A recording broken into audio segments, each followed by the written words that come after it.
Hello and welcome to NDTV. I'm Aditya Kaul. Prime Minister Narendra Modi is on a historic trip to Oman, and during that trip, the CEPA agreement, the FTA, has been signed between India and Oman that will boost the trade and commerce between the both countries. What does this mean for the India-Oman ties and the larger Middle East connect that New Delhi has emerged over the last decade? Joining us is Yousuf Al-Balushi, who is the chairperson of the Muscat Policy Council. Thank you very much for joining us. I want to begin by asking you about this entire visit of Prime Minister. But let's begin by talking about the main highlight, which is, of course, Prime Minister and his counterpart there signing the entire FTA, the CEPA agreement. How important is this from the perspective of Oman? Thank you. Thank you, first of all, for having me. I think, this is absolutely a new milestone to the historical relation, especially the trade relation between Oman and India. I think the hard effort from both Oman and India in the last few years, because this was clearly indicated in the last visit of His Majesty a couple of years back here in Delhi, where they started the negotiation process for the CEPA and FTA. And I think the fact that they concluded this to be signed, that's telling us that the intentions and the willingness to boost this relation, it is there in the mind of the leaders of both countries, but as well in the institutional trust both countries are getting together. Now, what is really important that to remember that the real hard job, what is coming today, is a starting of something. It's not a conclusion of something. Right. So I think it's very important that this commitment which we have seen from both countries should continue now to enable and facilitate this the harvesting of the CEPA. Otherwise, it will be, as any other agreement, paper with the ink on the shelf somewhere.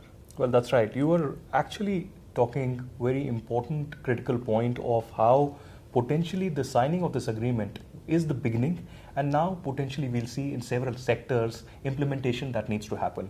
Now, let me ask you about those sectors. Are we talking about only energy? Because when we look at the Middle East, we look at the energy, we look at the oil, but also about food security, also about a startup ecosystem, also about information technology, artificial intelligence being utilized perhaps by both countries. Oman and India coming together will be a game changer in many ways. So what are the sectors that you're looking at? I think, there are some, first of all, I want here just to make sure to mention that the current, private sector integration between Oman and India, it was happening for the past year. Either that was through outsourcing, or it was through really getting the Indian talents down into Oman and helping the development project of the country. Now this is a new milestone to enable and just have a more multiplier effect for that and accelerate the process of this integration. And I think there are two elements which we are expecting. One very important element, earlier seeing the Indian private sector as just a service provider for the demand of the Omani market. That's not anymore is the rule of the game. I think what is needed now, that Oman can be seen as an opportunity for the Indian investors to come and invest into Oman. Oman is very well located in terms of the location. They are out of all choke points in the Middle East. They can be the real bridge to different markets. They have, in Oman we have different FTAs, which Oman can be a wonderful bridge to different markets. We have an FTA with US, we have an FTA with Arab FTA across all Arab countries. So I think Oman can be a destination for the Indian investments to go and invest there especially for those who already have a market in those areas where we are enabled there either legally or market-wise. That's one. Two, the critical areas of project or the critical sectors, which I think it will need more and more of collaboration. I mean, there are the common sector which all of us we know in terms of service. I think deepening that relation is very important. But I can name clearly 3 to 4 sectors which India can really be pivotal into helping Oman to achieve its objectives and goal of the Oman Vision 2040. I mean, I think the pharmaceutical sector, it's very important to be collaborated. India is very well advanced on that. Yes. And not only the end services of the pharmaceutical. You can go even before that to the IP, to the APIs and the rest. Then, I mean, the space.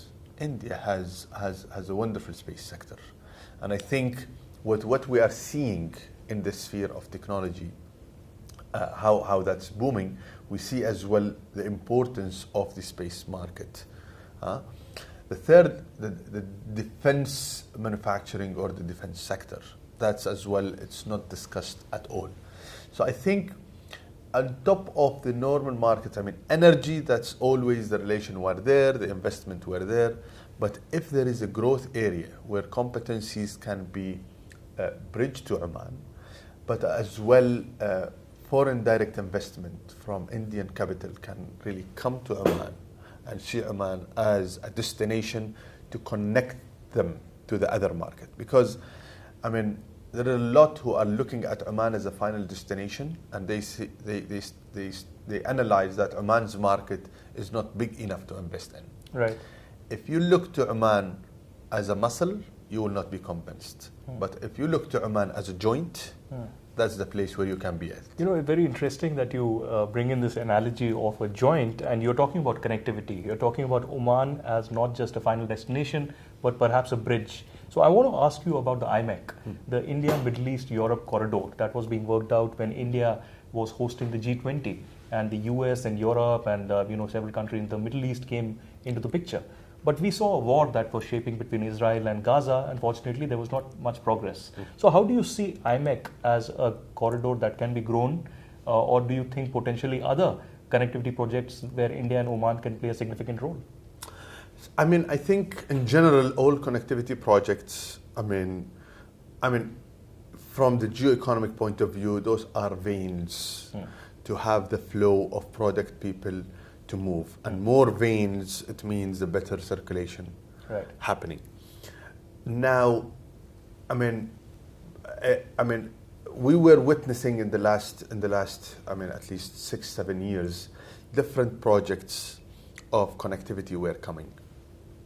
We were concerned that these projects are having a polarization angle into developing and shaping them, rather than they were genuinely built to drive the connectivity.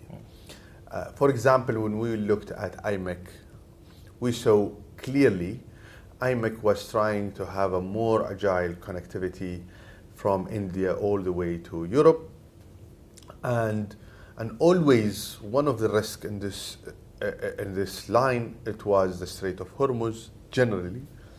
But still, IMEC decided to go through the Strait of Hormuz and not to use Oman as the connection in the heart of this. So I think, any connectivity project are very much appreciated and welcomed if we will build those projects based on convenience, and we will make sure not to exclude the different countries are all on the way and complement each other.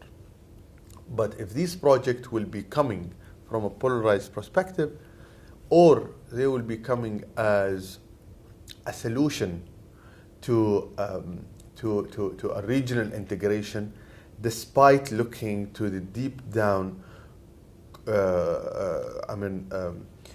roots of the challenges in the region, as you rightly mentioned. This project was trying to maybe overlook the Palestinian issue, but it end up that no, the spike happened, 7th of October happened, and everyone is asking, is this project has another life to come back or no? Right. Still, I do believe connectivity is very much important. This type of project should continue being there, but more inclusive. As much as, and I'm not trying to just advocate for Oman to be a part of it, but I think the inclusivity in all sense, Right. it should be there.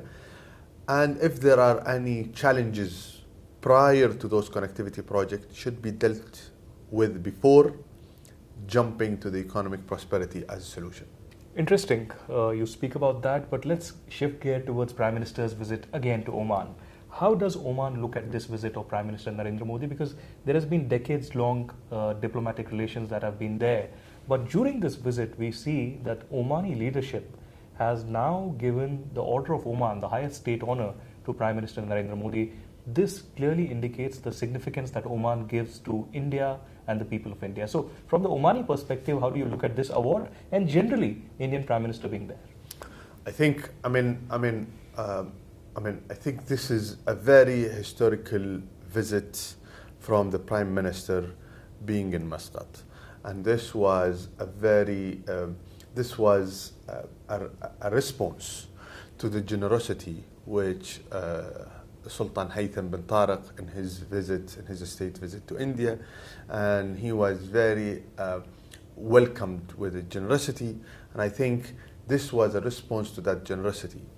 As well, the honor, Oman honor, which you referred to, that's a clear recognition for the Prime Minister Modi's contribution, not only to the Omani-Indian relation, but to the wider global relation and global either connectivity and stability, which he was contributing to. That's a recognition, and I think since we saw the Prime Minister Modi coming to the power, this might be his second visit to Muscat, and always he was welcomed with all of this warmness, and we saw how the relation with Oman was really evolved more institutionally, structurally, and today we are witnessing a new beginning, and we hope that we can be again together in the near future, celebrating the fruits of this beginning.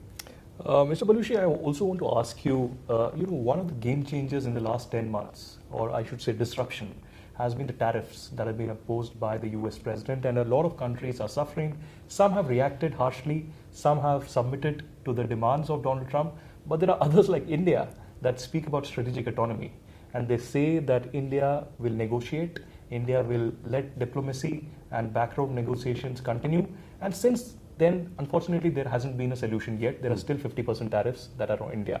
Do you think amidst these tariffs, India and Oman again have an opportunity, because India is trying to diversify trade all across, and this could be a win-win situation for both? Absolutely. What I have to mention here, first of all, that Oman has an FTA with the US as well. Yes. As much as it has different CEPAs and FTAs with different regions. And I think, as I said, Oman and India's relation can play as a strategic autonomy for each one of themselves to complement their needs. But at the same time, Oman can be a bridge for India to different markets, including the US market. And that will not come through just bypassing the product, but through really investing there and trying to produce from the Omani market and the Omani land, and try really to refilter. Trying to export the same product which were here. So I think what is coming and needed, it is not only funds to come or just final product to go there to Oman and then to be distributed. Technologies, skill sets, resources, those are the real thing which are expected from this relation to go. And I think at the same time, Omanis very much can seek more strategically a part of their needs. And the good thing here, that this gate, if it really utilized efficiently, it will open a series of gates after that, not only limited to the Middle East. I mean, let's not forget Oman, along with the Indian private sector. I mean, 3 centuries back, they were in Southeast Africa together. So that's still an ambitious someone can look at. That's still an area someone can re-explore. We did it together before, we can do it again. You know, one area, Mr. Balushi, that has been causing a concern over the last many years, and significantly recently, has been radicalization, you know, all across. We saw recently the unfortunate attack in Australia in which several people, 15 to 16 people were killed. And then there is radicalization happening through online means, etc. And there are countries now coming together with strengthening of security cooperation, intelligence cooperation, and countering this menace of radicalization. How has Oman been able to do this? You know, Oman is one of the countries in the Middle East, and perhaps one of the few in the world, that has been able to keep its space completely safe without radicalization. Maybe 1 or 2 elements in decades, but relatively it has been peaceful. So what's your secret? Focus on your people. Mm-hmm. I mean, the first deterrence against any ideology, against any external threat, it is your own people. Mm. I mean, all the idea of thinking that we can export the security from outside through weapons, or we can import things through weapons or through security systems, that's not how it will work. Mm. I think Oman was having, different layers of tolerance initiative and project. Mm. I mean, even our project, which is called Tolerance Tasamuh, in the past 10 years, we were going around the world and trying to show how this tolerance project we were applying on the grassroots level, on the society level, on the citizen level, on the as well not only citizen but as well the resident level.